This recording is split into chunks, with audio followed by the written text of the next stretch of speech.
World Financial Group offers entrepreneurs from all backgrounds the opportunity to start their own business on a level playing field.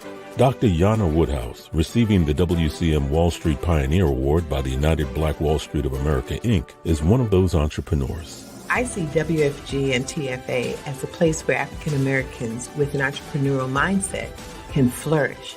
And the bonus, we help families and serve the communities across the country. To learn more about us, go to worldfinancialgroup.com. We are the sons and daughters of the soul. We are resilient and forever forward-thinking. We ask for nothing else than the opportunity to live and to create the lives that we were meant to live. We want nothing but an equal chance at options and possibilities. The same possibilities and options to live out our potential as our fellow man. We want to be heard, understood, and expressive in our reality. We are the future. We are the creative. We are here.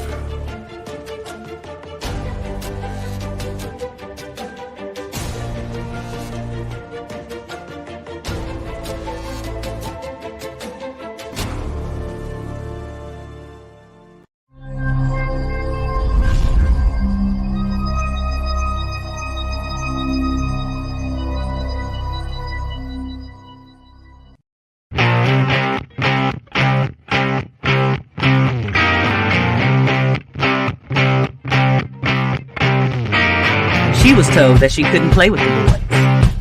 She was told that they were too big, too rough, too strong. She was told to give up her dreams and move on. She was told to just be pretty, be quiet, be a lady. She was told that women had to stay on their side of the court, stay in your lane. Playing and competing with men wasn't the same. She was told that men and women would never be equal.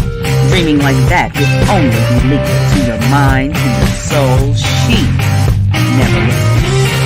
She knew that their thinking was old. She is magic. She is the definition of spirit. She is what champions are made of. She is now.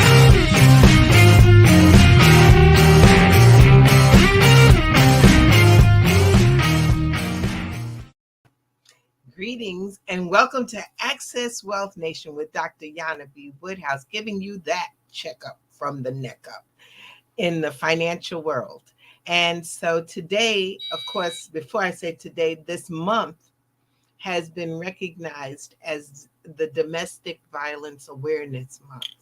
And I couldn't let the month go out without paying attention to that serious, endearing situation that we must as a community address. We have to always bring it to the forefront. And again, domestic violence comes on different levels. It does come from women. As we know, 1 out of 4 women have an experience as far as domestic violence, whether from their household or personally, but that's one of the things that we have to address and then cure. That's what it's about, is the healing of our community. Of course, let me do my due diligence here is that, of course, we have the How Money Works, Stop Being a Sucker book. And if you'd like to get the book, all you have to do is send an email to anagenterprisesinc@gmail.com. Make sure you give me your address, and I'll be glad to be able to send it to you, no cost. The only thing that I ask as far as a cost is concerned is that you read it. If you get something out of it, share it. If you gotten something out of it and you want someone else to get a book, share the email address and we'll be glad to send it out. Also, my philosophy is that if you have failed to plan, if you have no plan, you fail to plan, you fail your life and your abilities, that. And so in respects to that, we give a free financial analysis to anybody who wants to know where they are right now and where they'd like to be. And so without a doubt, give us a call at 646-375-2121 and mention Access Wealth Nation, and we'll be glad to give you that free financial analysis with no obligation behind it. The key is to have that plan, and so that you are definitely not planning to fail. I get it right eventually. Okay. So we're talking about financial literacy, of course, is one thing, but above all is this situation with domestic violence and how do we start to cure. And so today is going to be a dual type of show. And of course, I'd like to also acknowledge my radio station, which is WHCR 90.3 FM. And we will be going for that hour and then close out. And we're going to have a full financial review of how domestic violence affects our community, but also how we have some solutions to it. And so I ask those of you from WHCR, you tune in and go to Facebook or to YouTube so you can see the presentation on domestic violence and financial abuse. That being said, I only got about a little less than an hour for us to talk. And so I have a very special guest. She's a friend of the show. She's a dear sister, queen to me. And so I would like to bring on board and bring up Andrea D. Jenkins. Woo! Hello. I think that your story, your life, your journey is so awesome, and that the audience needs to hear about it. But before we do that, I have the honor, because it's on my show, that Miss Andrea D. Jenkins is rolling out this today. Purchase her book. Her book is titled The Joint Effort, Life After Hip Implant Recall. There it goes. There it is. Ooh, that's the baby. That's the baby.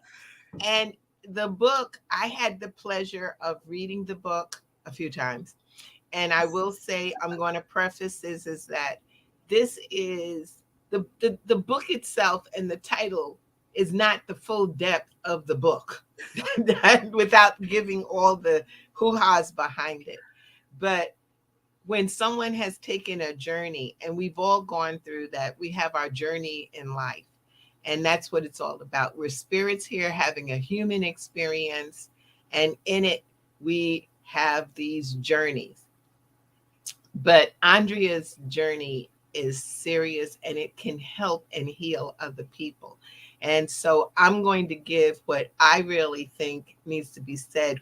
You go to Amazon, you buy the book, and you read it. That's what you're externalizing.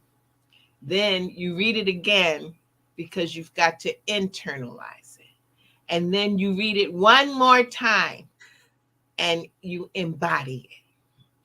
And that's what I got out of it. And it's a powerful book.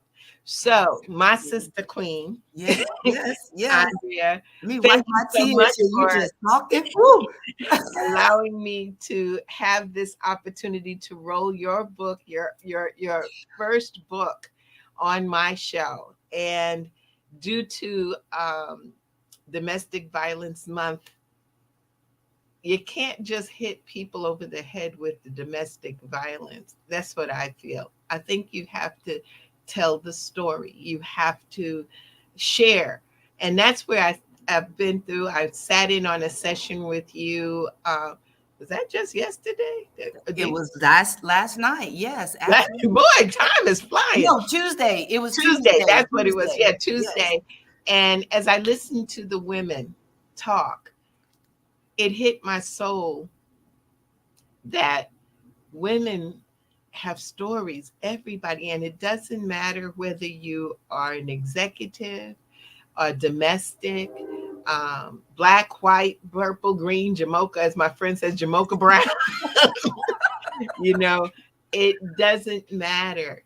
This is something that is going out, and they call it, when we talk about cancer, they call it the silent death, because no one talks about it.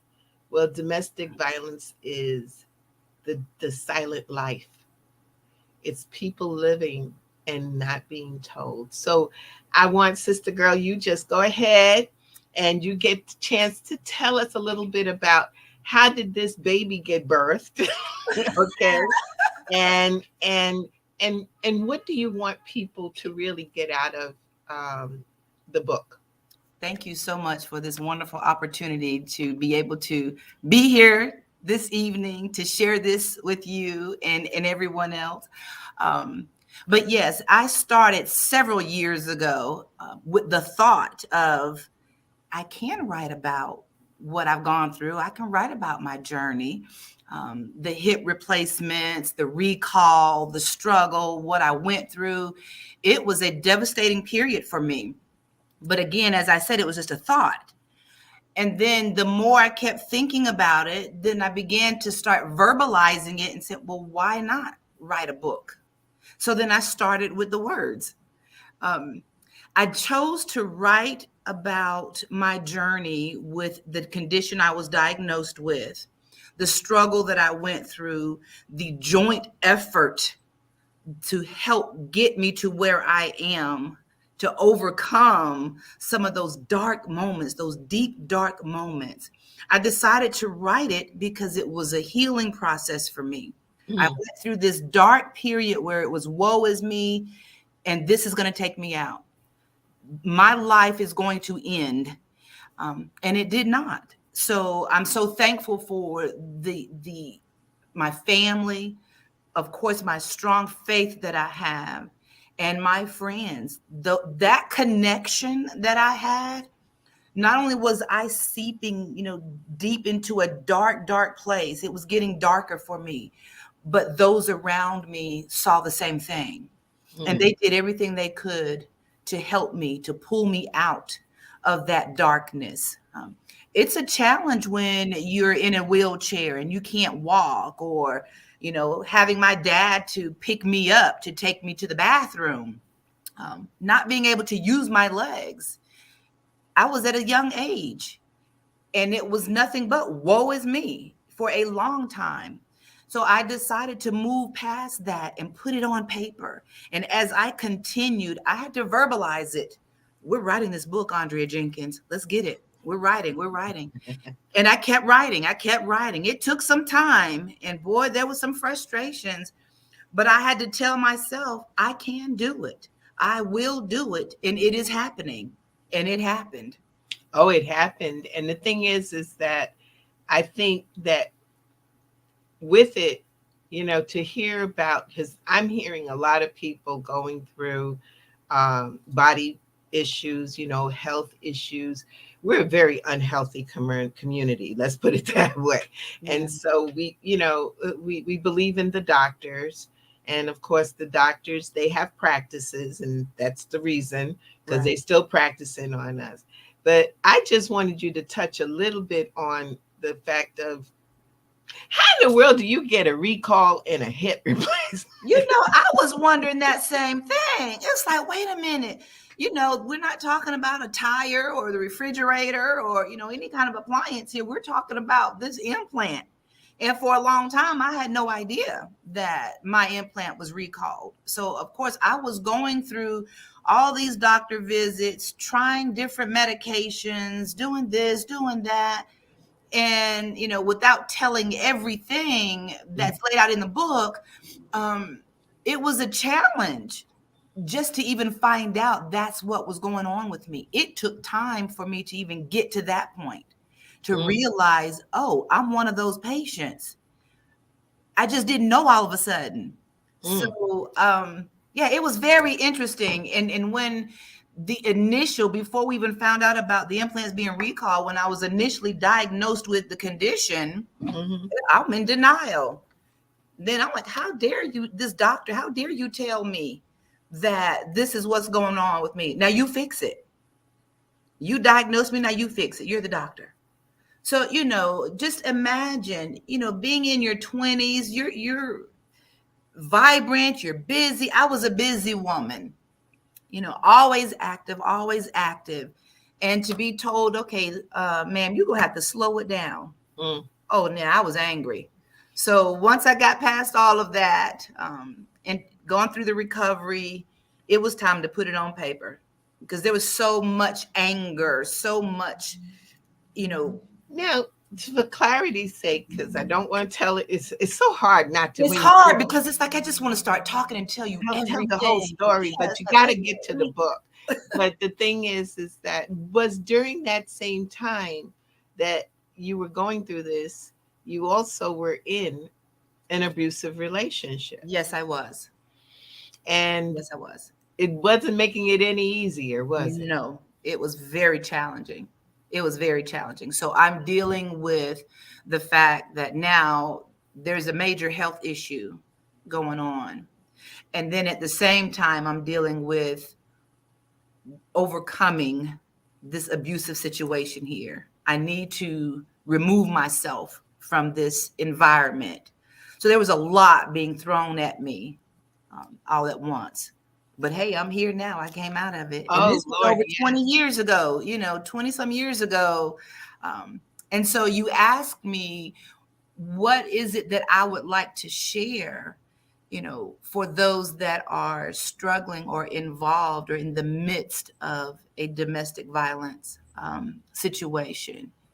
Just recognize and know that you don't have to stay in that situation. And although that's what I went through, you see this smile on my face now? Yes, yes. And so I want to make sure that other women recognize that, listen, want better for yourself, improve yourself, fight for you. That's what's important. We have to learn how to prize ourselves and elevate ourselves, change that mind thought, that process, the thinking process, and be open to help. Be open to the conversation. And so many do not want to voice what's happening due to embarrassment, their shame. I'm a strong woman. I can't be seen like that. Guess what? I felt the same way. But so many are quiet because of that. Well, I'm no longer quiet about it. I have no problem voicing it for those who are afraid or not in the position to use their voice. I think that that's so important because I think that just like you said, we're strong women. We got that S on our chest. We're absolutely. Yes. Yes. And then someone comes into your life that you think loves you, and then they take that away from you. And right. And I think that that's a lot. And then I heard one woman, and I related to it so well, is that you walk into a restaurant and you're afraid to smile at the waiter because it's going to start an argument. Absolutely. That was me. That I was in that exact situation where, and it doesn't happen just instantly. It's a gradual thing. So there was no way in the beginning you could tell me that I was being abused. That, not me. I was not raised like that. I'm a strong woman. I've always been sociable, always been outgoing and busy. And it was just gradual, just little things that was chipping away at me. And before you know it, I just completely shifted. And so being in public, to avoid a fight or avoid an argument, for me to have a conversation with the opposite sex, I chose to stop. Male friends that I was close to, I shied away from because now I'm beginning to doubt myself. Now you're being flirtatious. You're trying to get the attention of this man over here. So then over time, you're hearing those things, and that's what's seeping in your mind. Then I really started thinking, am I? I never had those thoughts before, but then I started doubting myself. I started isolating myself from my friends and their husbands because I began to feel like, okay, is my friend thinking that I am being flirtatious with her husband? Let me just stay away. All of that negativity I began to hold on to, and it takes a toll on you. And so it did take a toll on you. how does one, and I know many people, especially in our community, we don't want therapy, but I'll tell you, I was a, I went to therapy on it, because this person loves you. They love you. They, care about you, and then they engulf you. And before you know it, they tear your soul. Right. And I went to get my soul back. I was, it's like, as my mother so wonderfully, bless her soul, told me, you ain't born with it. You don't have to keep it. Right. Absolutely. And my mother, and I'm getting a little bit emotional. Like I said, even though this has been over 20 years ago, I still see so many women that do not see the real value in themselves, that do not see the true beauty that they have within themselves. And my mother said to me, I'll never forget, she said to me, I want my daughter back. And every time I say that and I think about that, it really affects me, because at that time, her daughter shifted completely. And like I said, it was gradual over time. I was broken. I was broken for a long time. But then over time, I picked those pieces back up and I put them together. Yeah, you And I get sick became and a much tired of being stronger. sick and tired. Absolutely. And in all honesty, my feeling, because there's an element to this that's even stronger, is how we're controlled, or how the abuse comes from a financial point of view. But above that is that you try to, we become pleasers, and everything in it, no matter how great we are, we're still trying to please everyone. And mama didn't raise us for this. Right. That's right. It's just the reality. And the thing is first, like you said, recognizing it, talking about it. And that's what we're going to talk about this evening at 7 o'clock. We're going to go through the steps and what goes on. As a matter of fact, I just want to make a note that we have also a wonderful poet she just blew me away. I'm gonna tell you, and she's gonna blow you away, Andrea. I'm just gonna tell you. Let me get my tissue, right? Yeah, Lord, I don't know no. what The was I child thinking? got up there on Bring the me tissue. stage, and I was sitting there, and she went through this, and she has 2 poems for us. So I'm gonna have her do one in the beginning and one at the end of our Awesome. presentation. But I sat there and I was like, okay, all right. She's speaking the truth, and as she got a chance to speak to us quickly before the show started, and she's real passionate about getting this healing done. Right. And it's just powerful. So the key is that you're still healing, I'm sure, because we all are still healing. When we've had that experience, number one, we have to forgive ourselves. Right. It's part of they don't have a 12-step program for us, but it is, that we have to forgive ourselves. We first have to admit, yeah, it happened. Yes. And now let me, and I deserve whatever the beauty of life has to offer. And I can have a king to match my queen, and he ain't gonna make me feel bad, because love doesn't make you feel bad. Right. Right. But it does, because I remember traveling on a train. This is years ago, because y'all know I don't do trains. But I was traveling on the train, and this young girl, she had her hair pulled over her face, and she's talking to her girlfriends, and they're trying to tell her that love does not hurt. Right. That's not love. And she said those infamous words that many women say, if I had just kept my mouth shut, he wouldn't have hit me. Right. Right. Okay, so then here comes, I was young at the time also, so this has been a while. So I said, I had to go over to her. And I said, if he hits you, that's not love. Right. If he hugs you too tight, that's not love. Okay. If he grabs you and you feel uncomfortable, that's not love. Right. And if he says things about you that aren't true and calls you out of your name, that is not love. That's right. So I said, I don't know how to get you anywhere else other than to tell you this truth. And she looked at me and I said, you are a princess and you deserve to have a prince that loves you. And if he doesn't ever show up, it's okay. Love Be sure to love yourself. love. Love yourself. Love, So pamper. what was that point that you said to yourself, I'm not taking this anymore? Well, what actually happened for me is because I stayed, there was a child involved, and so many women stay because of the children.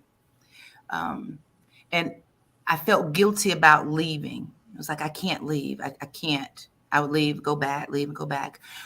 But for me, I was going into the hospital and the doctor told me, the surgeon said, Andrea, your recovery depends on your state of mind. And my surgeon knew, he knew that I was a mess. He could see it. I would come into the, my appointments. My mother would come with me from time to time. I think the person I was married to at the time, he may have come maybe once, maybe twice. But my mother was, I tell my mom, she had hip surgery too. Okay. We're connected at the hip. She said, I draw the line right there. But really, it was my surgeon. Dr. Phillips told me, he said, your recovery depends on your state of mind. You are going to have to get it together up here before you go under the knife. And I started thinking about that. And I started thinking, you know what? Now I'm going into the hospital to have surgery. I'm living with a crazy abusive man. Who's going to take care of me? I'm not going to be able to just stand tall on my own 2 feet. I'm having surgery. And that's when I decided to leave. So after I left the hospital, I don't think I went back. I went back to gather my belongings when I found out he was out of town.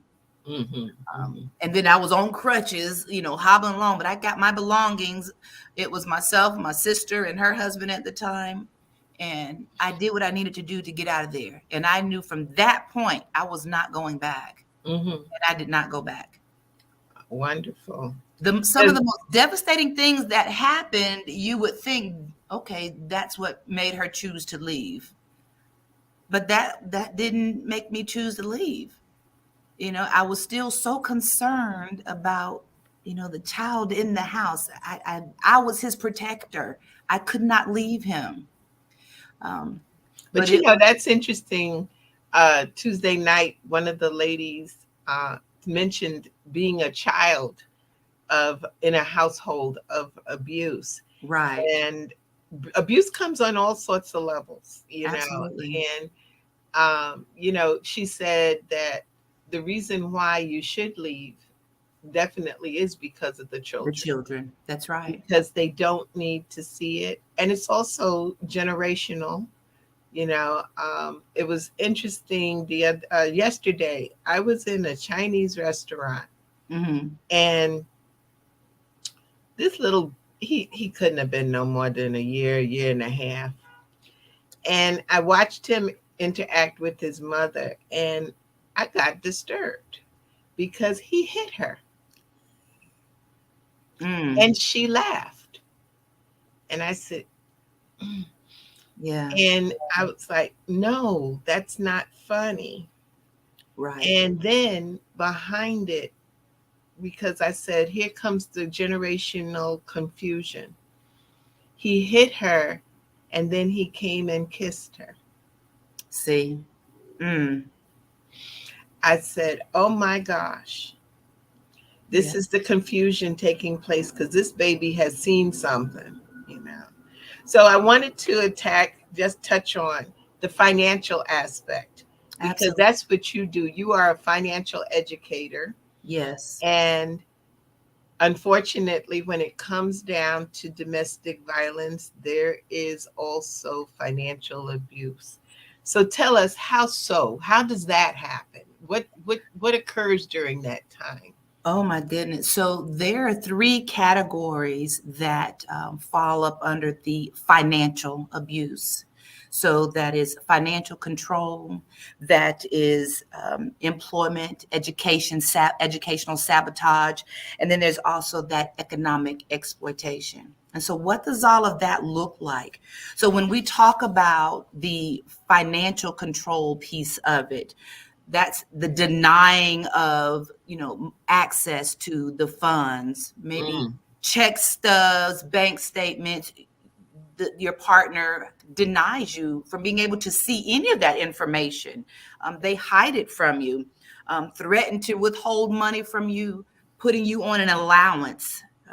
That's some of like the, a child. like a child, right? Like a child. And not just that, but when it comes to making financial decisions, then the other partner is not allowed to make any financial decisions, or any financial decisions that are made, you're kept from knowing or understanding what those decisions are. You have no say so, no Mm, involvement, whatsoever.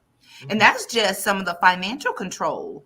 But then you have that employment sabotage. What is that? That employment and education. And I can speak from experience on this with that employment. I worked for an information systems supporting a lot of hospitals around the United States. And this particular time, I had to travel out of town with a programmer, and we went to work on the operating system at a hospital. Well, this particular instance, it was storming, it was pouring down, we were traveling. Now, the person I was married to, he was calling, I didn't answer. I did not need to, shift my mind and put myself in a low state mentally. But once I arrived at that hospital, I was greeted by the staff members that were just, they wanted me to know, oh, you have such an amazing husband. He's been calling and, wanting to check on you. And, oh, he's been so worried, so concerned. So me, as this tough woman, what do? Oh, thank you. I'm putting a smile on my face. I'm already made up. Thank you so much. Oh, let us take you to, an area where you can, make a private phone call. Now, I was cringing. I did not want to make that phone call, but, I need to keep it together. I go make Mhm. the phone call. And of course, just nothing but violence, nothing but abuse, on that conversation. So I already knew once I left and I got home, I knew what it was going to look like. I knew what it was going to be. So I'm already dealing with that. I hang up the phone and I have to shake it off. Let me get it together. I put my lipstick back on. Let me psych myself up, put a smile on my face, and let me go out there and do a job that I'm here to do. And I was able to do that. The sad thing is, the person that I was married to contacted the programmer's wife to say, do you know who your husband is with? Do you know? I mean, it was just, so all of those things to make you want to leave your job, to embarrass you, Embarrassing. that let me not go to work. Now I'm looking bad in front of everyone. So, and not just that, pressuring you to miss work. You don't need that job. Those are just tactics. That's control. That's control. You don't need that job. You don't need your family. You've got me. You don't Wow. need that job. I'm working. In this case, I was the one that did the most work and brought the money in the household. But the financial abuse was still there. The fighting that would take place, the bruises that would be on me, well, then I wouldn't go to work. And then I can come up with all kind of excuses. I can't talk, so I can't go to work. I'm sending messages to my boss. Oh, I have the flu. I have some kind of virus. I don't feel well. There was excuse after excuse. And so what happens to women in situations like that? They begin to lose their jobs. So again, that is that employment, that educational sabotage. You don't need to go back to school. You don't need to apply for this job or this position. Why? Because you ain't shh, and you'll never be shh, and you never was shh. And so that's the conversation that you're constantly replaying, in your head. That's what you hear when you go home. But then you keep fighting and you keep pushing yourself until you do remove yourself from that situation. At least that's what I did. Mm-hmm. But even once you remove yourself from it, all of that brainwashing, because that's what I think it should be called, because if someone constantly is, some women will say, well, if someone hits me, it's over. Yeah. Well, that's what I said. Yeah, that's exactly be in that situation. Or if someone talks bad about me and brings me down, I'm getting out. It's time for me to go. But you've been romanced. They usually give you a lot of stuff and then they take it away. They say the Lord giveth and he take it away. But the God give you. Yeah. And then he takes it away. And then you try to figure out, how do I get it back? Or how did I get here? Then I start the walks in the parks, the fun, the good times. Mm-hmm. And then you see the real times. And I'm just thinking that how do we get, and again, I have to say it is not just women. It does happen to men. Absolutely. A lot less for obvious reasons, but it does happen. And and how do you financially get out of that? That's one of the things I know we're going to talk about later in the presentation, but it's really something that's heavy on my heart, because if he is, or your partner, because again, we have different types of situations now, different types of relationships where there's female, male, male, female, right. And abuse when one controls the money, or they don't include you, as you said, in the money decisions, then at that point, what do you do? So it's important to, first of all, take pride in learning for yourself. And we're going to go into that a little bit later. Mm-hmm. But it's important to step up and become educated and not just relinquish everything to, the significant other. Learn for ourselves. It's important. Start putting money aside. There it is. You have to have a plan. Whether you can put $20, $200, $2,000, $2, you have to start somewhere. So start putting that money aside to build towards your escape, and not just sit there and do nothing. Be open to conversation.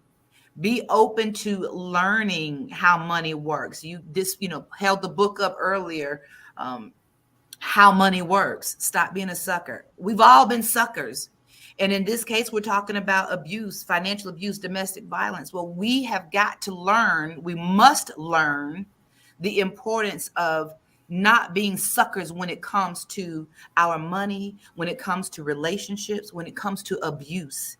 We have to walk in the relationship with our eyes wide open and learn the true meaning of that dollar and how that dollar can help you. Because just about every situation when it comes to domestic violence and leaving an abusive situation, money is involved. That money, you have to have food, clothes on your back. You have to put gas in your vehicle. How are you going to escape? So you have to start. You have to put away some money. And again, we talk about some of the things people can do to put to the side. But we're in an environment where there's things you can do, but the other part is that we're also in an environment where people can find out what you're doing. Right. So you have to have some, I call it partners in crime. Yes. You have to have some folks who will help you when you're ready. But again, before you first have to acknowledge the fact I'm in trouble. I'm in trouble. You know, I have talked to individuals who, even, of course, doing financial planning, and the first step is to acknowledge I'm in trouble. Yeah. So in the case of financial abuse along with domestic abuse, you got to know that you're in trouble. Okay, so now you got to tell somebody. Right. And then you've got to try to see, okay, how do we solve this problem? And a lot of people, they don't want to, they don't want to talk to someone they know. Go talk to a financial advisor. There are plenty out here whose specialty, like Andrea, is to talk to folks who are in those situations and to help you to move forward. But having a plan, because without that plan, you are definitely planning to fail. That's right. That is so true. Have that plan, be open to the conversation, and just listen. There were so many times that there's a particular situation I did open up, and I talked to a cousin of mine that she's more like my sister, and I shared something with her that took place, and what she did was the best thing that she could have done, and she took it to my family, to my mother. She didn't keep quiet. Now, I was furious because I talked to her in confidence. I didn't want it to get out. Because mind you, I'm a strong woman. I really am not being abused because I fight back. You hit me, I hit you back. I'm just as tough as you are, right? But that's not what was going on, But I am so thankful that my cousin did, and the more I look back on it, that's what we need.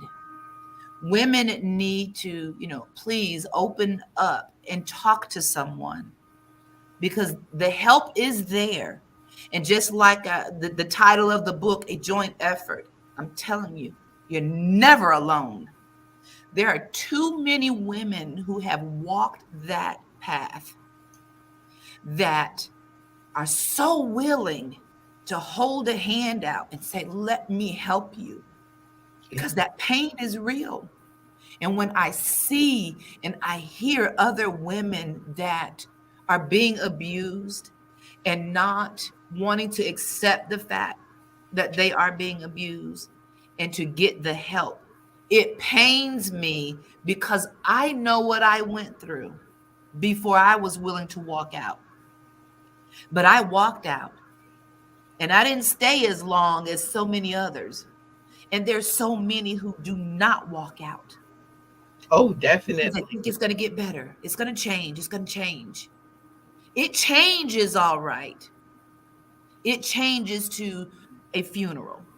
And it's not always just the woman that may wind up dead, but then you have children that don't make it out. But then it's not just about you and that child. The rest of your family is involved, because you are a loved one.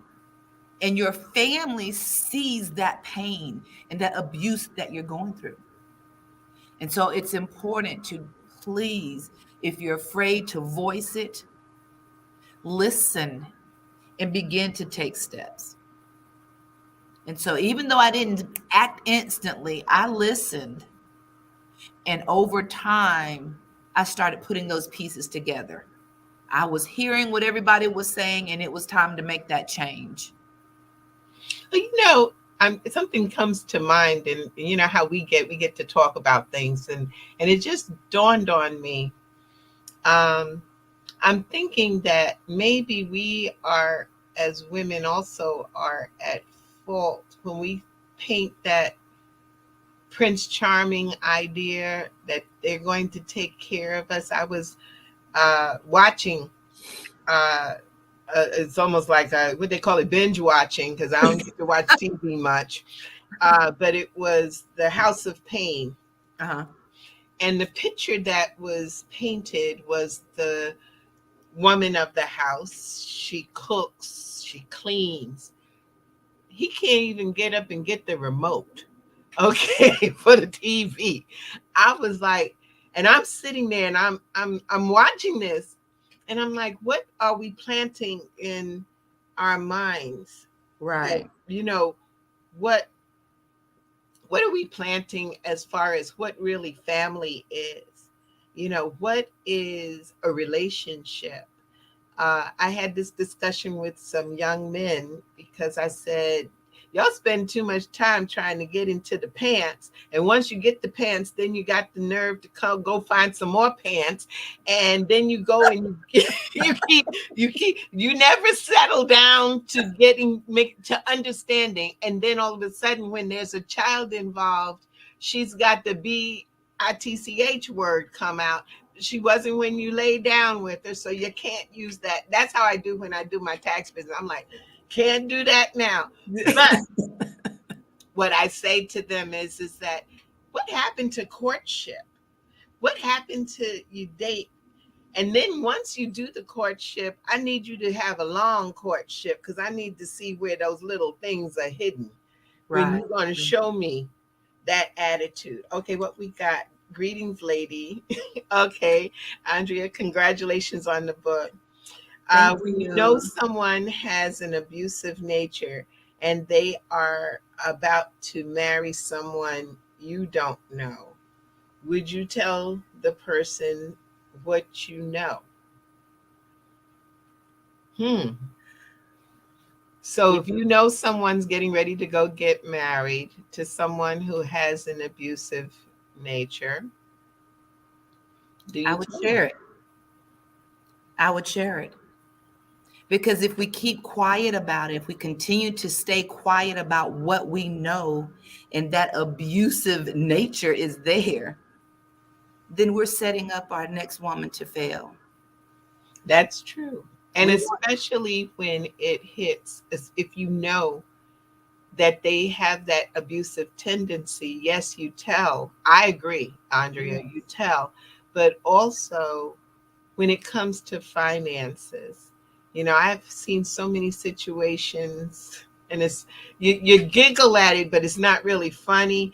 Yeah. But I've had couples come sit down with me because it's mandatory for us to sit with a couple and not have one person at a time. But many of people today do their finances separate. Completely Guess different. what? That ain't a marriage. I'm just going to say it. It's not a marriage. If you separate your finances from my finances, we're supposed to be putting things together. And again, I know my philosophy, I've seen it time and time again, is that opposites attract. So you got the one who spends and the one that saves. But the problem is that when you get in spiritual side, we say you must be spiritually yoked. You need to be financially yoked, Mm-hmm. And when And before you get into that marriage, you do need to have that financial conversation. Let's see what do your finances look like. Let's see. We need to know, what am I walking into? Do I want to walk into this? Right. I love you, but your stuff is shaky. And these are the conversations that need to be had up front. Mm-hmm. And it's, we talk all the time, we come together as women, we have these amazing conversations. I was talking to a friend the other night. I'm like, we talk about our bra sizes, we talk about the colors, where we're going to go shopping, or, whatever event needs to be planned, we plan it down to the T. Don't sit so-and-so next to so-and-so. The kids are graduating, or the kids are embarrassing me. Whatever, we go into detail about so much. But how much detail do we go into when it's time to talk about relationships? When it's time to discuss, abuse, what you're walking into. I tell women, instead of always just sitting back wanting to wait for somebody to take care of them, learn to take care of yourself. My dad, he would tell me, he said, you know what? I never taught you how to lose. And he has 3 girls. My dad said, I am going to teach you how to care for yourself so you don't have to sit back and depend on a man to run the show. Yeah. You know how to do it. So when I wanted to go up and down the highway and traveling, guess what I had to learn how to do? I had to know how to change the tires on a vehicle. There we go. That's right. So, it's important to, hey, we can get in the kitchen, cook, clean, change the tires. Let's work. Be financial professionals, be educated, open our minds to receiving the knowledge. So that way we're not always just depending on that one person to run the household. That's To it. run You the need to show. know. Right. It is, what is it? Billions of dollars are in the unclaimed funds in every state, not just millions of dollars, billions of dollars in every state. Why? Because somebody didn't tell where the stuff was. And since they didn't tell, it goes into collection to the state, and the state has to wait before it can collect it.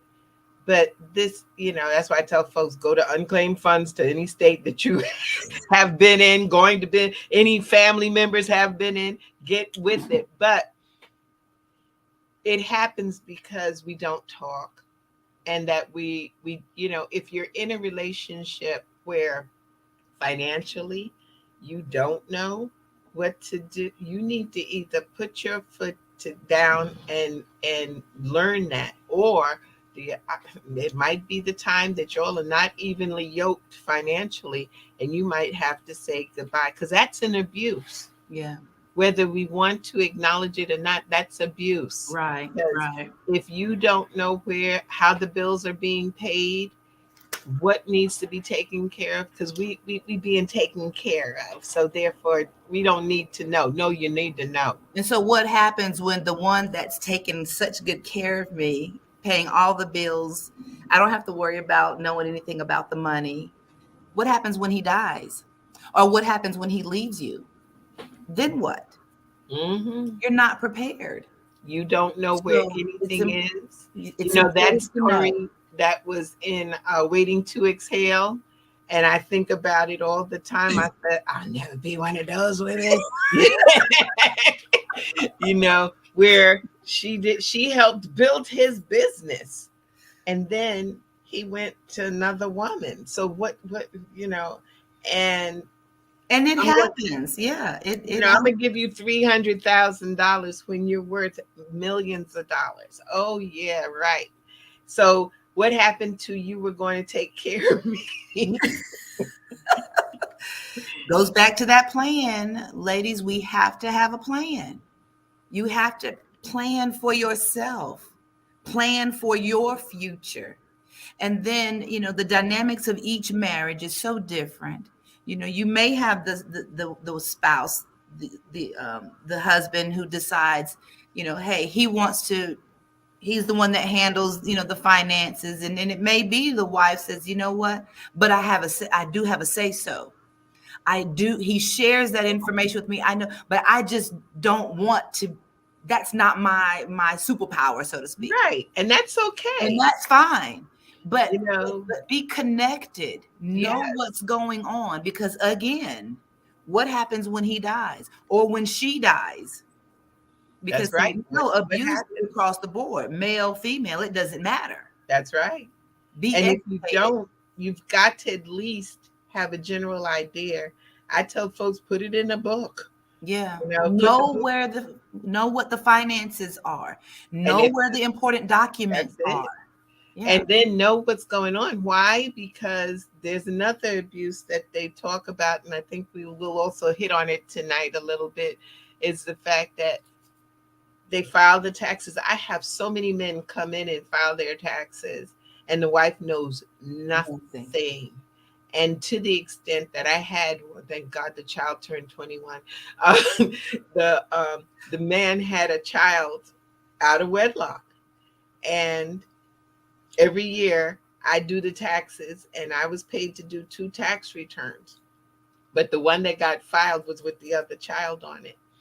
And I kept saying to him, I can't keep doing this. And I was young during that time, all this time. When that child turned 21, I was so glad we took her off that tax return. I was so done, But the wife never knew about this child, or at least that's what we think, Yeah.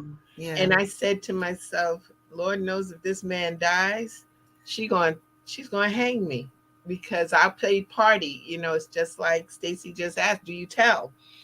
Yeah, sometimes you just need to tell. And if you know that the person is not the most sanest or stable, or they are abusive. Now, if you know from a child that this is someone you've grown up with and they burned cats, okay, then you need to tell the story. There you go. Something's not right. Okay. Yeah. And have a like you said, have the conversation. And a lot of times, Jana, it's not what is being said. So many times it's the way it's being said. Yes. And so when we're seeing individuals in abusive situations, we want to make sure that the way we are sharing our stories with them, the way that we are trying to connect with them, we want to use tact when we have that conversation. Yes. It may be we need to give a scenario to get them to just think about what's actually happening. Tell a story to help them to see, oh, wait a minute, that's me in that story.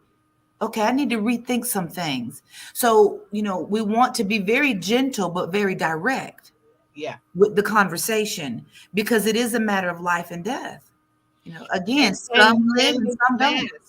There's a mask, when you're in that honeymoon phase, but there's one day that's gone, the honeymoon's got to go. It's just like, they say, oh, you married that fine man, or you married that fine woman, and then they get older. They ain't as fine. They need to be your friend.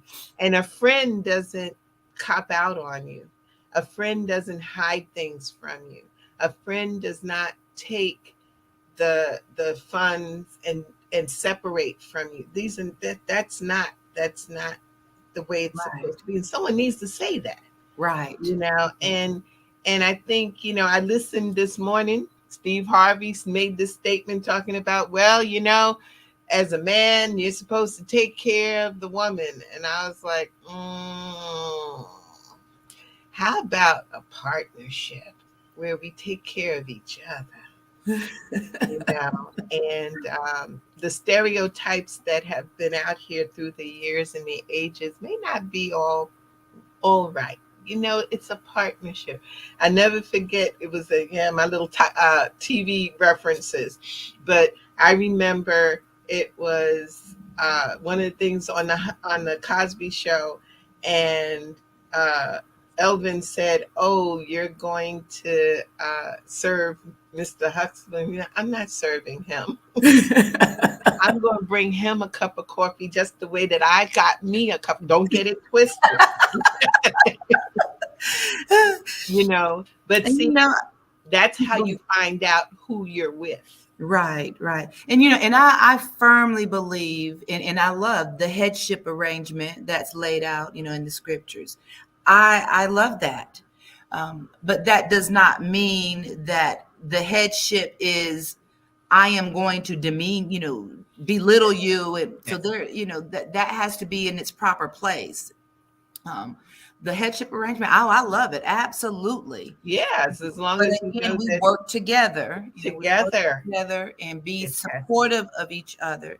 And if both parties recognize the importance of being considerate, showing love, being supportive, connecting together, then how can you go wrong? That's it. And we're supposed to be happy. That's right. We're supposed to be happy. You're not supposed to be miserable, right, and upset and scared and frightened.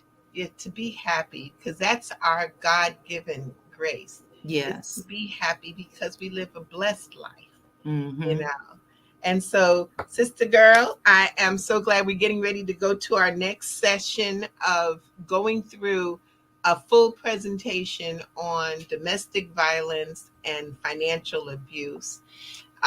We're going to sign off for WHCR 90.3 FM.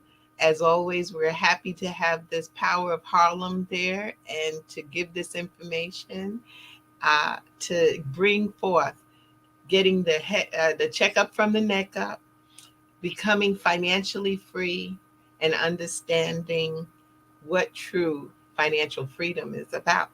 So that's what we're going to go to the next session, but I do want to bring back the book for those who are listening. Please go to Amazon. There it is. A There joint it is. effort. Woo! A Life joint after hip replacement. That recall. Every time I say it, I'm like, Lord knows. I life think after hip implant recall. That's it. Lord have mercy. The hip implant recall. They called it back, and then you had to go through the changes. But that was necessary to move to the next level. So we sign off from Access Wealth Nation, and we're going into our next presentation, which will be, I hope you all stay tuned, because we're giving some powerful information on domestic violence and financial abuse and how to heal yourself. Heal yourself. There we go. Okay, so now we're going to bring forth the presentation.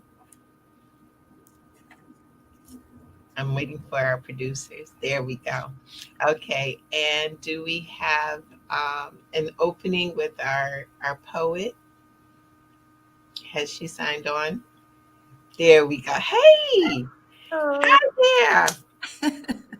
Excellent. So I would like to introduce to the audience. I met this young lady and she just blew me away. Now Ashley is what I know is her name, but what's your stage name? It's Ash Ash .489. .489. Gotcha. Okay. And powerful poet. I just, she's as passionate as we are when it comes down to domestic violence and healing it in our community. And this poem, I know you have two poems, but that first one, I'd like you to give us that first one, and then we'll close with your second poem, okay? Okay. And so You want the original one that you heard? Okay. And then we'll go through the presentation. Andrea and I are going to go through, so I'm letting the audience know that we'll go through the presentation, and then we're going to bring Ash.489 back on, and then we'll have some question and answer for you. Okay, so Ash.489, take it away. You guys hear me? A little louder. Can you get a little louder? 1 second. Is that better? Oh, yeah. I don't want them to miss a word. Okay, awesome. So this piece is called More Than No Means No. No. But what about the maybes? What about the little girls who are still just babies? What about silence? What about the women who didn't choose violence? What about the me's who were in the wrong place at the wrong time? If I let him on, then change my mind, does that still make it a crime? Now there's caution taped around my body. And it feels like I'm trapped inside a body bag because a part of me died that night. What about the romantic sundowns that turned into a horror scene? What about the slowdowns, the please not too close nows, the I'm a virgin and I don't know hows? I know you heard the hesitation. This isn't up for debate. I don't need an explanation. I need you to listen. I need you to help me save the lives of our women because I know what it's like to walk alone at night and wonder, will he take my life or will he take my life? I know what it's like to sign up to learn to fight. I know what it's like to have fear in your eyes when you're alone with a man and there's no one in sight. I know what it's like to never speak on the first time someone touched you when you didn't want it. I know what it's like to feel haunted. And what fucking excuse do you think is valid? Will you tell your boy she wanted to have it? Will you think if you're nice about it, that will make you a savage? Will you shrug it off because you think she said yes? Will you blame her charisma or say it was her dress? Will you muffle the sounds and ignore her cries? Will you say she made it up? Will you say it's all lies? It's time to change this narrative. Teach these boys more than no means no. If she seems a little nervous in her body, you can't go. If she looks worried or scared, I need you to teach these boys to care. And if you see something as a man, I need you to do more than just stare. I need you to act. We can't keep fighting a battle your actions led us to anymore. Girls have a right to not have sex, but still sexually explore. And above all, I need you to understand what it's like to have the privileges you have as a man. Thank you. Woo! Y'all see why I got blown away? Thank you so much. Definitely. So stay tuned. We're going to just do the presentation. Oh yes, we got That was something awesome. excellent, phenomenal. You Yes. know, we're going to heal this world in what One story at a time. story at a time. We're doing it. So now we're going to bring up the yes, people are just commending you. And we're going to start the presentation. It's done opening as we are with let me make sure I've got everything up and running. Okay. And let me pray that this. Yes. Okay. You'll forgive me. It's always trying to make sure it works. Okay. So in it, Andrea D. Jenkins is going to start the first set of the slides, and we're going to just go through what this is really about.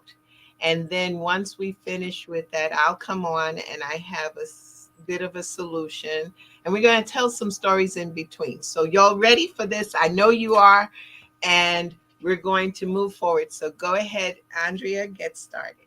All right. Well, welcome everyone to this fabulous event awareness that we are bringing to you all today, this evening. Thank you so much, Dr. Jana B. Woodhouse. So we are talking about domestic violence and financial abuse. And here with Wealth Wave, it's important that we come together. Our initiative is reaching out to as many women as possible to make the awareness or bring to the fore the awareness of domestic violence and financial abuse.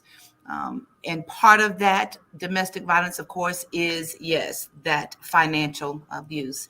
We touched on some of it, but we're going to continue to bring it to the fore. Now, many of you may not be aware or realize that 1 in 4 will experience domestic violence in his or her life. And out of that, 99% of domestic violence victims, they're also victims of what we discussed earlier, and that is that financial abuse. And that financial abuse, I broke down in categories earlier, but the abusers here, we're going to bring to your attention, use financial control, that isolation and intimidation. And why do they do that? It's to keep you trapped. And that's what we want to break the cycle of, that entrapment. So what happens in this environment in an abusive situation? Victims leave, they stay, they go back, they leave. But why? A lot of times, what many of you may not realize is that a big reason that they stay is financially. They don't have the money. I don't have the means to find someplace else to live. But not only that, a lot of times there's a child involved. And so with that child being involved, okay, I better not leave. So that was my situation. I didn't leave. I stayed. And then when I decided, okay, it's time to leave. Now I'm going to go ahead and leave. But guess what? I did the wrong thing. Let me go back because there is a child in the household. I need to be that protector. Is that really what we need to do? No. So now we're going to talk about financial abuse. So I mentioned earlier about the financial control, the economic educational sabotage. So we're going to focus here now on that financial control, and then we're going to get to the other two in just a bit. So what is this financial control? So pay close attention to the slides here. Does your partner deny or limit you access to money? Are you getting an allowance? As Jana brought out earlier, like you're a child, you're getting an allowance, huh? But what about denying you access to that information that was brought up to you earlier, like those bank statements or pay stubs? The financial money that's coming in the house, you don't even have access to it. You don't even know what your household finances are. Does your partner hide the money from you? Again, that's keeping you trapped, keeping you in the dark of knowing and understanding what your financial situation is as a family. And so that's part of that financial control. What about demanding a detailed accounting of the way that you're spending your money? Criticizing your financial decisions. Are you able to participate in decisions at all? Threatening to withhold money from you or make the financial decisions without even consulting you. And so in my situation, I'll just share this. There was a demand on the detailed accounting of the money that I made that I was bringing in the household. What am I buying? How much of the money is being spent down to the penny? Why did I spend this amount of money on this particular item? Why is it this particular item in the first place? All of that is that financial control. Again, not being able to have any say-so whatsoever with the money that you even bring in the household. That's not good, but that's all part of that financial control. Now, let's talk about, and that was number one, the financial control. Now, that second one, we're talking about employment and educational sabotage, that education sabotage. So these are some things that you need to look at. Open your minds and be aware of these issues. Are you being pressured to miss work, be late for work, don't go to work, call in sick from work? Harassing you at school or at work? It happens to our young ones as well. Our young females in school or males in school, teenagers, guess what? Being harassed, being abused at such a young age. What about being harassed or your coworkers being harassed, your bosses or your friends being harassed? Sometimes that won't take place because they're not going to show that side of them to the public. That's where they cower down, but they're definitely going to show that side to you. Employment and education sabotage. Now, again, part of that employment and that education sabotage, does your partner belittle your work, your accomplishments? You may begin to feel good inside. You decided to take a class. You wanted to go back to school to further your education. But now you're being told you ain't you never were and you never will be. Why are you choosing to go back to school in the first place? You don't need to do that. Stay home with me. You take care of the household. What about criticizing your career, the academic choices and goals? Those are your goals, your dreams, your desires. Allowing that partner to belittle those dreams, those goals, and those desires. That's all part of that sabotage. And then physically harming you to prevent you from going to work or going to school. As I shared earlier, there were many times that I called in. I didn't go to work. I didn't want to be seen with bruises, so I called in. Over time, I lost my job. So many women are put in situations like that where they lose their jobs or they fail a grade in school because they chose not to go to school because of the bruises. You choose not to go to work because of the bruises. In public, there was a situation where I had hickeys on my face. I'm sure many of you have heard the term passion marks or hickeys. Well, the person I was married to put one on my face. And his reasoning was so that when you're in public, when you go to work or wherever you are, then you belong to someone else. It's evident that you belong to me. So those are some of the things that we need to be aware of. Now, this economic exploitation, Does your partner withdraw money from your account without you even knowing about it? Add their name to your credit cards, or pay the mortgage or the bills late. Or how about not even paying them at all? Bills are due and they're not getting paid. That's all a part of that economic exploitation. These are things that we definitely need to be aware of. And so change needs to happen. Change needs to take place. So what is that change? Well, there are some steps that we need to be made aware of. And Jana is going to help educate us on what those steps are. And so one of those steps, the very first step that we need to be aware of, is making sure that we are gaining financial education, becoming aware of our finances, being taught, because just about every situation, as I mentioned before, in leaving an abusive environment, it involves money. So we're going to take that first step and we're going to learn how money works. So now I'm going to stop talking and I'm going to let my wonderful Dr. Jana B. Woodhouse take it from here with learning how money works. Well, thank you. And thank you so much for sharing a part of you, and letting people know that there is a rainbow. There's a pot of gold at the end of the rainbow. Yes. And yes, we've got to first, though, this is a major solution, is that we have to learn how money works. Now, I know it was not taught in the schools. We got so many of us are out here as financial educators. You just have to tap into us. And we have sessions, we call them How Money Works Essentials. Stay in tune. We're going to, at the end, have a bit of a survey that you can tap into and answer. And this way, if you want more information, you can also ask for the How Money Works. Make sure I put it in the right space. Stop Being a Sucker book, because we all have been suckers. And the reason why it's called How Money Works, Stop Being a Sucker is that, when you go into the bank, I know many people haven't done that recently, but if you look to the left and you look to the right, you see candy. They usually are lollipops.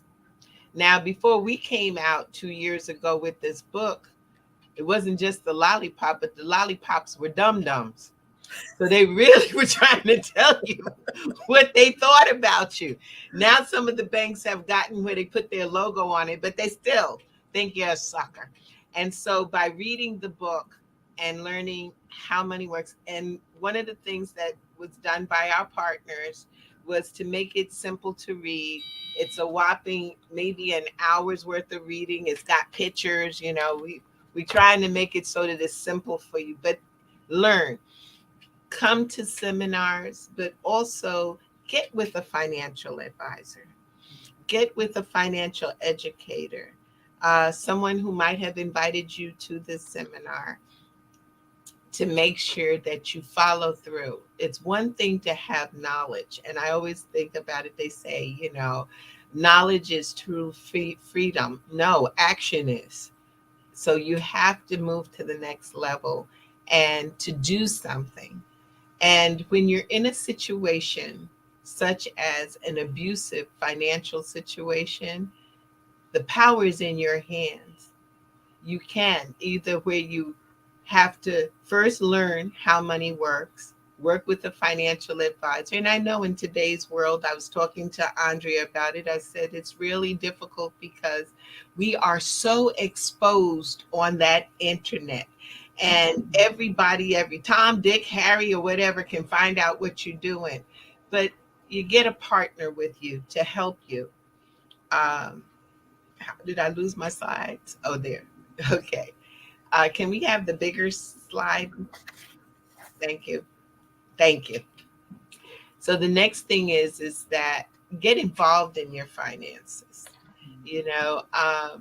There's no problems. I remember there was a couple that came to see me, and the wife didn't want to have no parts of me. She didn't want to listen. but he made her come. And that was what he was supposed to do. And I kept saying to her, and finally I just said it to her point blank, what happens if he dies? What will you do? Now you're going to sit here and listen and at least get a little bit of concept and understanding, or are you going to be wandering around? Because it's no guarantee that I'm going to be here. I could die too. So what happens? And she sat there and finally it clicked. But be involved. Start to put things away, a little bit of savings. If you're working and he's sort of infringing upon how you're spending the money, well, there's some investments that you can put in to build towards your retirement and save. So there are things, but you got to sit with a financial advisor or a financial educator to understand. That's what I have to get involved. You can't keep sitting back and looking. Do you understand that IRS has something called the harassed or indentured spouse? And what does that mean? That means that someone filed a tax return. You have no clue, no idea of what he put down, but you're responsible. He signed your name. You're responsible. So you have a right to even get a copy of your tax returns, even if he won't give it to you.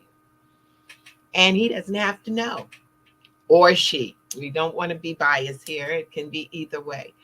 And so these are the things that you can do to get involved in your finances, your goals, your dreams, your desires.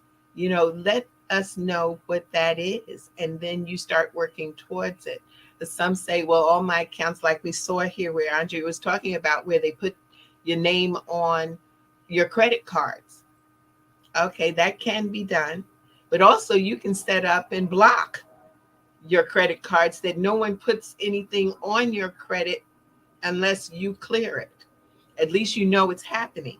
These are the things you can do to take control over what's happening in your finances, and you get involved. Don't sit back and say, oh, well, he takes care of everything.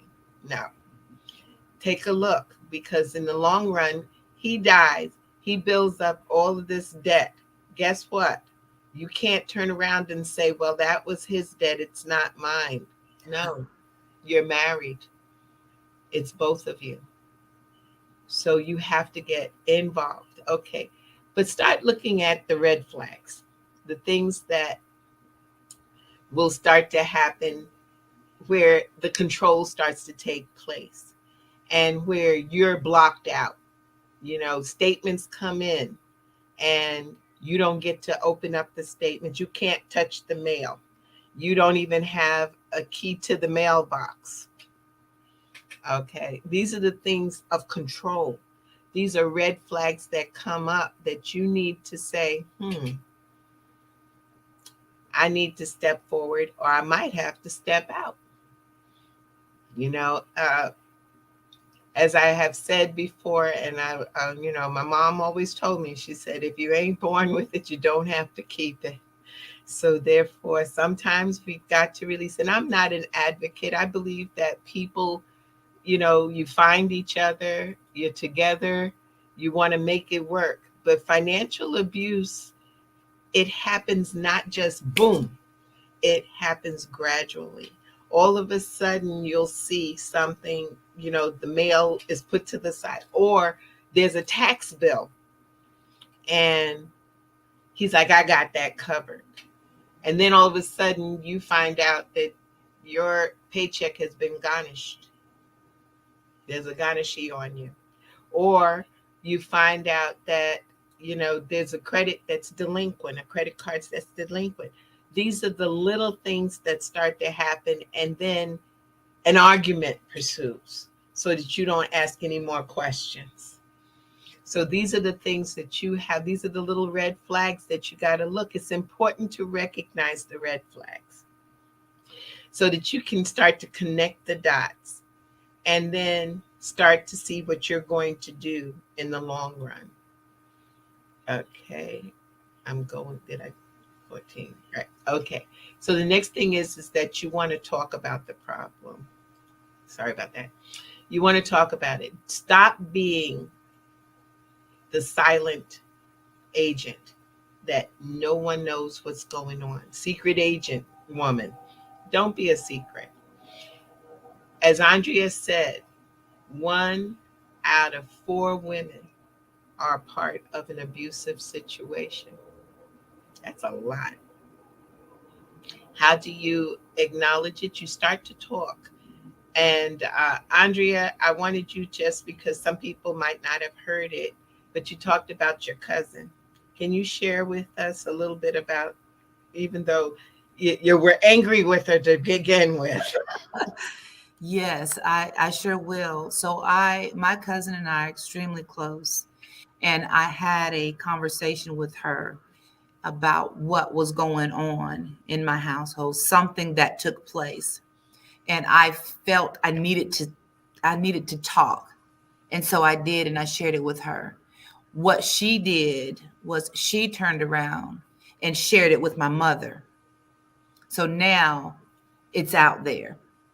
So it's important to have, like you said, that conversation. I was extremely angry because I didn't want anybody else to be involved. I was already embarrassed, but I wanted to share, I shared everything with, my cousin.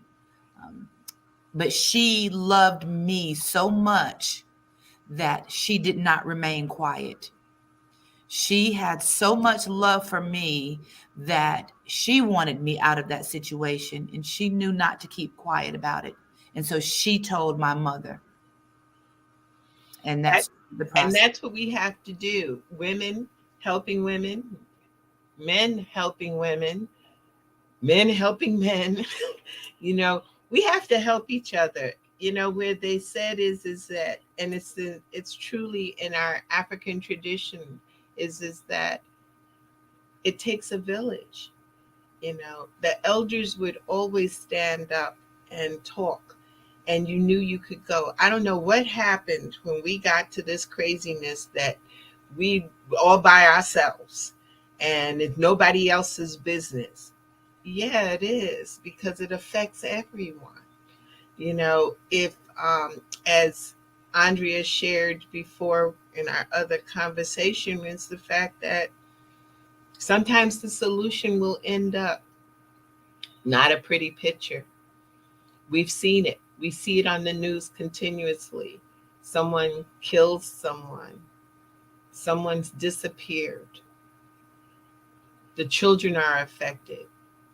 There was we had a session on Tuesday, and one of the ladies talked about the fact that that's what happened, that the whole family is destroyed.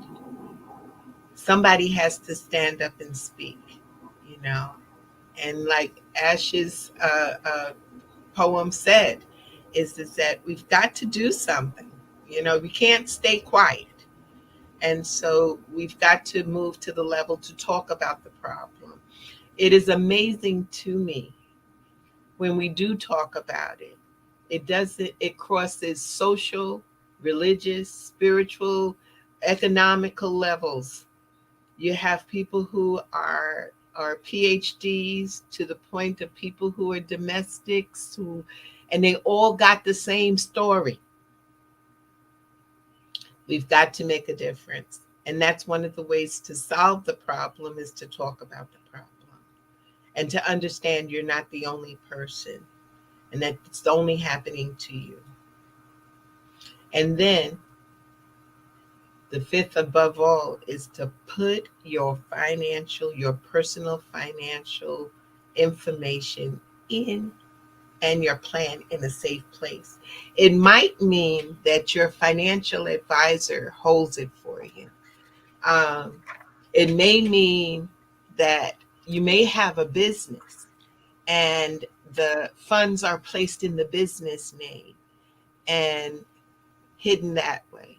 It may mean that you have a very, very close friend, like Andrea has her cousin, and they may be the person who's joint on the account with you. So this way, he can't get to it.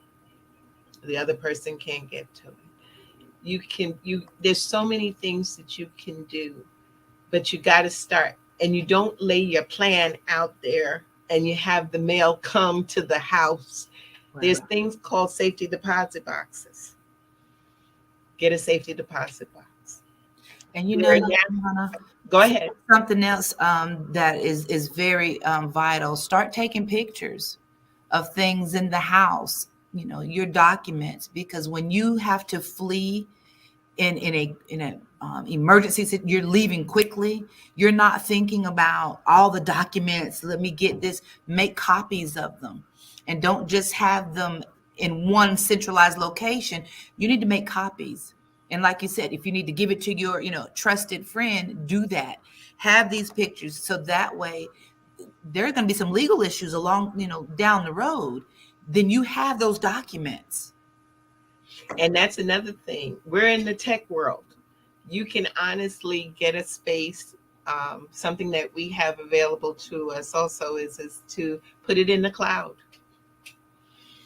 Take the picture, scan them, put them in the cloud, and have the password to the cloud, give it to someone else.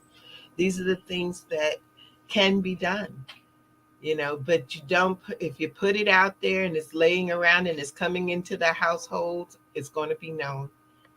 So don't put yourself in that. There's so many different things that can happen, and that's on all levels, because even with our personal information and identity theft, which is going to be another presentation we do, you got to protect your information. So as Beyonce Knowles Carter says, is that if everything was perfect, you would never learn and you would never grow. So put yourself in the position of where you're learning and you're growing, and no embarrassment. There's no such thing as that. It's about learning and growing and moving. There are many resources that are out here that we want to share with you. There is the www.domesticshelter.org. And I know people say, I'm not going into a shelter. You don't have to. There are other means that you can go through. And if you want to, you can take a screenshot of this, or you can reach out to us. And we can provide you with some of these resources. It is so important that you do something, because you weren't meant to be unhappy. You were not meant to be abused. You were not meant to brought into this world. You are a spirit having a human experience, and it is a blessing. You are blessed and highly favored. We say it, but you got to live it. And to do that, you don't let someone else abuse you. That's enough. So before we start our question and answer, I would like to bring Ash.489 back on and have her to share her words of wisdom again. Okay, thank you guys. Sorry, I'm just over losing my voice. But okay, I have one more piece. This is called, actually I'm gonna save the title and you'll see why. My boyfriend hits me because he loves me. He just wants me to do better.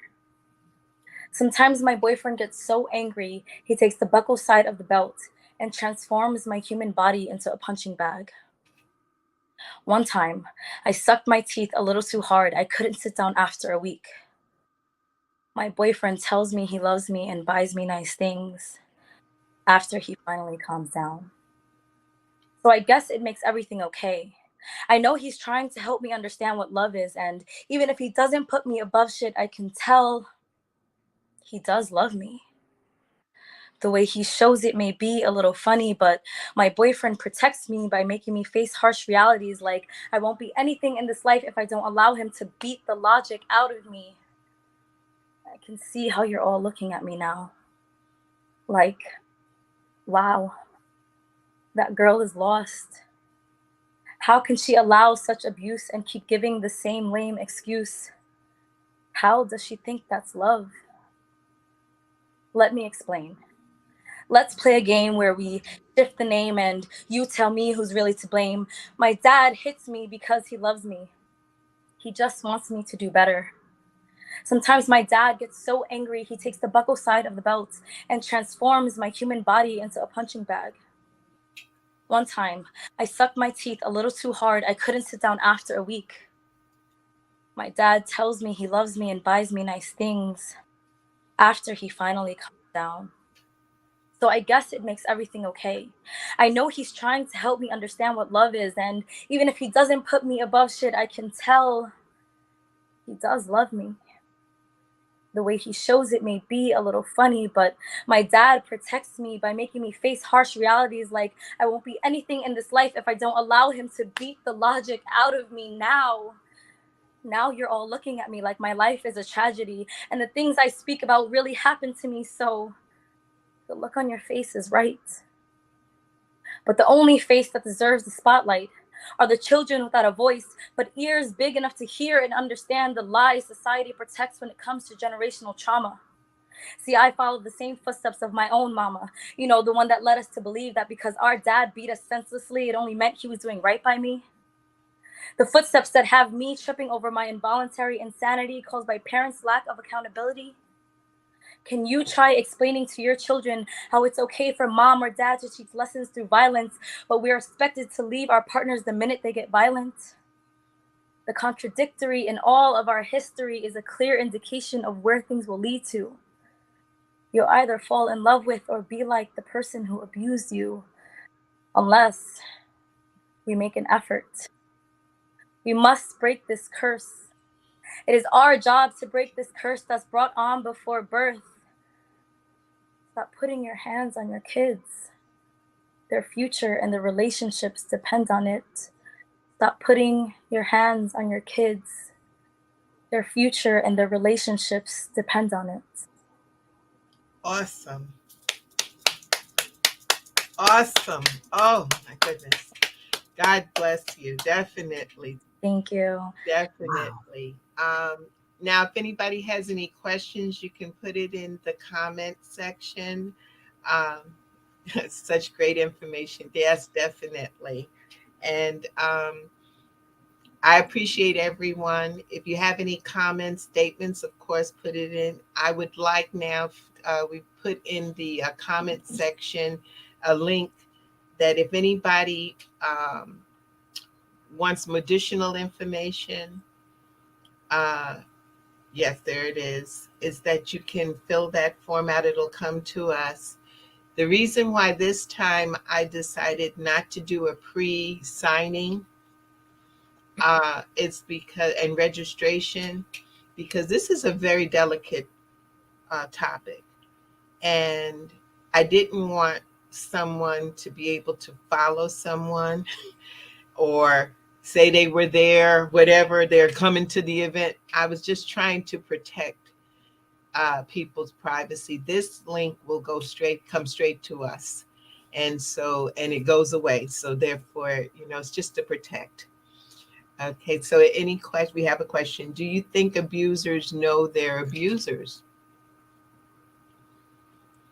Oh, yeah. Some of them do. Yes, absolutely. And some of them will tell you they know that they're abusers and they just get angry and they don't know why they get so angry. And then they calm down and then they apologize and then they just bear with me. I'm trying to do better. So yes. I agree. I think that they do know that they are. I don't think that some of them don't know the extent of what they're doing. And they think that, by saying I'm sorry heals it all. Mm-hmm. It does nothing. Again, my mother was such a wise woman. And she always said, when you said that you were sorry, she said, yeah, you are sorry. Mm-hmm. You're real sorry. That's exactly right. Not a doggone good, sorry ass person. That's what you are. So, it's one of those things that you think about. But yes, I think that, and a way of controlling, Right. to continue to the control. And some of them will say, I know I need help. I know I need help. And so they recognize that. And then the pattern is there. Some say, well, my dad, abused my mom. And, I wish I was not like that. I know I need to get the help. They may start off, and then, some do get help. Some are helped, some turn around. Some do, and but some don't. That, like you said, it's ingrained, and it's from generation to generation. And just like you said, Ashid says that even the spanking, when you, what are you saying? If it's a constant situation. I grew up, I'm a baby boomer. I got my butt popped a few times. But, that infamous statement that parents would make, this hurts me more than it hurts you. And I wasn't understanding that at all. But I had respect, and I had love. I was loved. And when I did something really stupid that could have endangered me, then yes, I got my butt beat. But I got it beat, and my mother was good at talking to me, to tell me why. This is just, why would you do it? Because I think about now, we've got kids who are surfing on the trains, and I'm like, what were you thinking or not thinking, But the thing is that it's generational. When you see where a baby would hit its mother and then kiss her. That's what I saw yesterday. And I didn't know what to do, because I wanted to say to the mother, don't let him hit you. And then right behind it, and more than, if he was 2 years old, that was good. That was a good year, because he's little. But he hit her. And then he went over and kissed her. And he kept kissing her. And I said, he's witnessing the same thing. We've got to stop it, And I'm hoping that people today hear this and act on it. And women, if you are feeling it, reach out to someone. Tell someone. Tell them. Yes. And if that person can't help you, tell somebody else. When we talk about financial freedom, we say to folks, you find the financial advisor that will work for you. Well, find that person that loves you enough to help you through this, because it's not an easy plight to go through, but you can get through it. There are survivors. We're here, The level is like, and I said, if you don't remember anything, remember Burma J. Woodhouse's words: if you ain't born with it, you don't have to keep it. You can leave it. It's okay. It is all right. It's all right. So I'm hoping that someone, again, this is part of Access Wealth Nation on the Soul City Broadcasting Network. This is Domestic Violence Awareness Month, and I'm hoping that we brought the awareness, and I hope we have brought it to the extent that you do something if you are in a situation, or if you know of someone who is in a situation that needs some help. Reach out. Yeah. Ask for the help. It's there. And for those who are abusers and they say, I will give a plug. There's one of my dear clients, she has a site, and it's therapy for Black men. So look it up.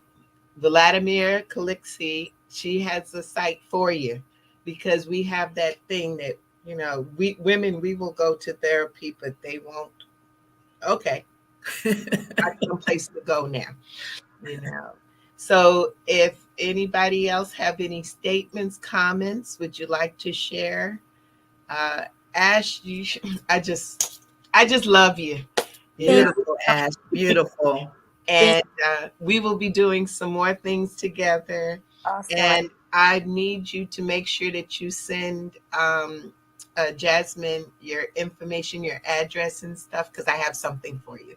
Oh, thank you. I appreciate it. Thank you so much. Definitely. Okay, so if there's no questions, comments, or anything, I'd like to close our session here at Access Wealth Nation. I want to thank my guests. Oh, wait a minute, Ash. Oh, somebody wrote something. I'm missing. Okay, I'll give it a second. Oh, oh, okay. Someone wants to know, where do we experience more of you? Wow, I appreciate that. So right now I'm actually writing a book. You can follow me on Instagram at ash.489xn. It's ash.489xn. And then I'm actually having a showcase in December where you can come out. There's amazing artists that are going to be there. It's a poetry show and a music show. It's located in Long Island City. It's all over my page. You're going to see it. And in my book, it is about my life. It is about all the generational trauma. It is about healing. It is about getting over domestic violence. As a kid, I lived through it. Unfortunately, as an adult, I lived through it. Um, but I am proud to say that I'm the first generation to say that it stops here. It will not continue. And I hope that this conversation can really be held in a lot of households, because like you guys said, even if you're not involved in it, 1 in 4 women are. So a friend, a cousin, a loved one, they're going through it, and some of them are going through it in silence. For a while I was hiding my own bruises. And I just remember looking in the mirror one day and saying, whoa, this is not okay. But I really thank you guys so much. And about the finances, they are not lying. I was told to move away and quit your job. You don't need that job. I'll take care of you. And it was glamour and gold for a long time. Well, excuse me, for months it was glamour and gold, and then the switch happened, and it's very quick. It's silent too. It's very silent, and it goes under the radar until you see it, and it's like, oh, how did that happen? Yeah, see, that's it. Is that once you see those little red flags, that's when you've got to act. I remember a quick story. One of my exes, his aunt, she was telling us her story. She had been physically abused terribly, and to the nth of her life. She woke up the next morning and she shaved half of his face while he was asleep. He never touched her again. Because if you can shave my face while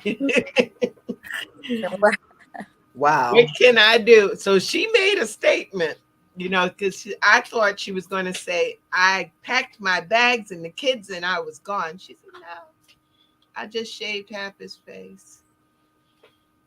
Because I think it's phenomenal that these abusers think that, once you hit someone and then you're going to make them cook for you.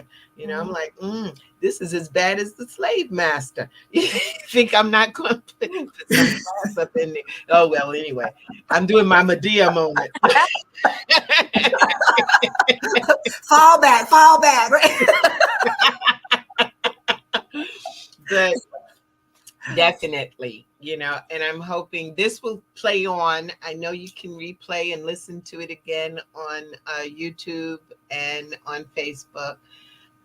Please reach out. And if you fill out the form and you have a situation that you'd like us to address, please let us know and we'll be back in touch with you. This is so important. Okay, I didn't see that one. Okay, I'm seeing notes and stuff. Oh, or sleep with you. Oh, yeah, right. They'll go back and sleep with you. You're right, Allison. So that being said, I hope you learned something today. I hope you act on something today. Know that you are loved, because when you look in the mirror, you love you, and Right. you and God are one. That's a love that never stops. And so we close our session here at Access Wealth Nation on the Soul City Network. And please listen in every Thursday. We come here with some financial tips to give you that checkup from the neck up, and know that you can be financially free. Take care and have a wonderful rest of your evening. Bye.